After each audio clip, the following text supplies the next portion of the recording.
આ બાળક મિત્રો કેવી રીતે અહીંયા પહોંચ્યું હશે જુઓ મિત્રો, ખરેખર આ બચાવજો. અને અત્યારે વેકેશનનો ટાઈમ આલે છે તો નાના બાળકોનું ખાસ ધ્યાન રાખજો.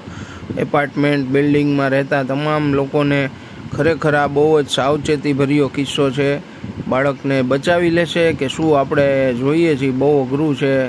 મને તો ટેન્શન વધી ગયું છે ખરેખર મિત્રો. અત્યારે ખૂબ જ ધ્યાન રાખજો, નાના બાળકોનું વેકેશનનો પીરિયડ છે, બહુ ધ્યાન રાખજો. અને વધુમાં વધુ લોકોને આ વિડીયો શેર કરજો જેથી મા બાપ પણ તકેદારી રાખે. અને આજુબાજુ પણ મિત્રો નાના બાળકોને ગરમીનો સમય છે તો આમ પણ ધ્યાન રાખજો. આ ભાઈ હવે ઉપર ચડ્યા છે અને બાળકને બચાવવાની પૂરેપૂરી પ્રયાસ ચાલુ છે.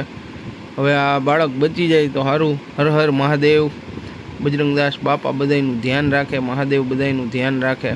આ બાળક ત્યાં પહોંચ્યું કેવી રીતે હશે એ સમજાતું નથી. બચાવી લેજો. ઓહો.